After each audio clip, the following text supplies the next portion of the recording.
हमारी यही प्रार्थना रहेगी कि जीवन भी एक अभिनय है। मान लो हम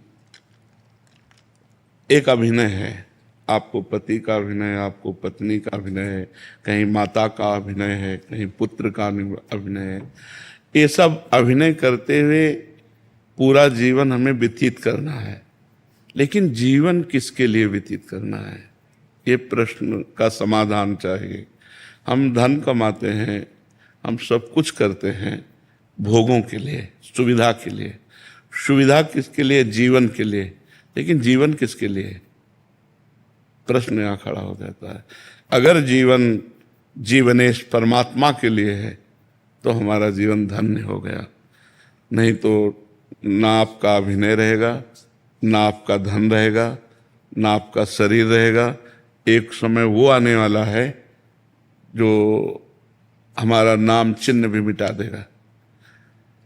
तो हमारे मनुष्य जीवन की इस दिव्यता का लाभ क्या हुआ? जो देव दुर्लभ नर देही कही गई, उसका लाभ क्या हुआ? उसका लाभ हुआ परमात्मा का सुमिरन, परमात्मा का चिंतन। जितनी यश कीर्ति है, ये बड़े बड़े चक्रवर्ती सम्राट हो गए, कौन जानता है उनको? धीरे धीरे धीरे धीरे काल के गर्त में वो सब चला जाता है। इसलिए इस खुशी को हम खुशी ना माने। हम खुशी, वो आखिरी खुशी प्राप्त करें जिसमें दुख का लेश नहीं है। वो भगवान का सुमिरन और भगवान की प्राप्ति है। अगर परमात्मा चिंतन है तो मान में और अपमान में, लाभ और हानि में, सुख और दुख में, जन्म और मृत्यु में समान स्थिति प्राप्त होती है। इसलिए हमारी प्रार्थना है, भगवान ने आपको भेजा वृंदावन और यहाँ संत समागम में आए तो कुछ नियम ले लो नाम जप का। नाम जप करते हैं नियम पूर्वक। आप हमें बताइए कि हमको क्या करना चाहिए। एक छोटा सा काउंटर ले लीजिए, समझ रहे, और उसमें 10,000 नाम 24 घंटे में जप लीजिए। क्या जाता है अंगूठी में? राधा राधा राधा राधा। और फिर आप देख लीजिए, हर परिस्थिति को मिटिया मेट करके परमानंद में निमग्न करने वाला प्रभु का नाम है। आपके सामने मैं बैठा हूं, दोनों किडनी फेल है। हर कष्ट बाह्य इतना और अंदर से आनंद इतना है कि हम तुम्हें कैसे बतावें। हर समय मैं प्रसन्न रहता हूं, मृत्यु का किंचन मात्र कोई भय नहीं रह गया, किसी से कोई अपनापन नहीं, कोई परायापन नहीं।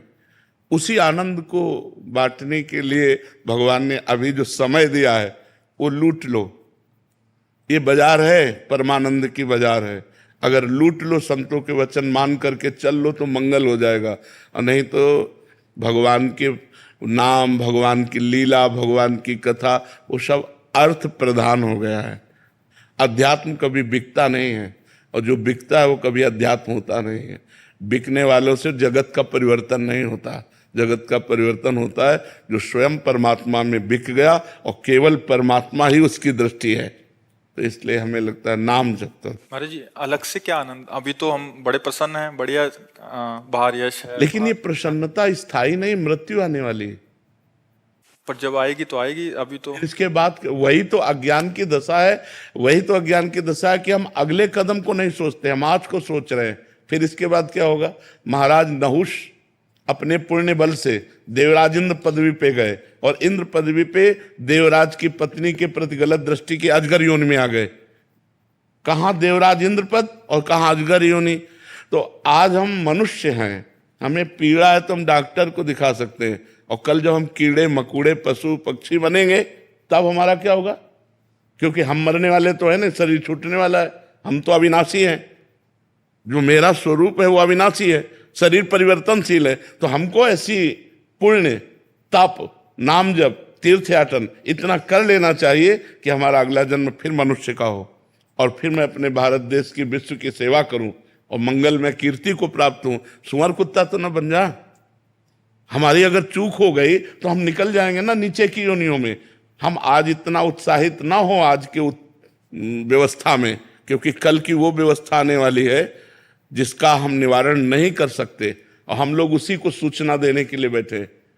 ये कोई किसी को कहेगा, हम तो कहते हैं एक बात सुन लो, मरोगे तुम्हें याद है? तुम्हें ये याद है कि तुम मरोगे? उसके होश खराब हो जाते हैं कि बाबा से आशीर्वाद मांगने आते हैं ये तो यार। ये एक ऐसा शब्द है जो झकझोर के रख देगा आपको। और कब मरना है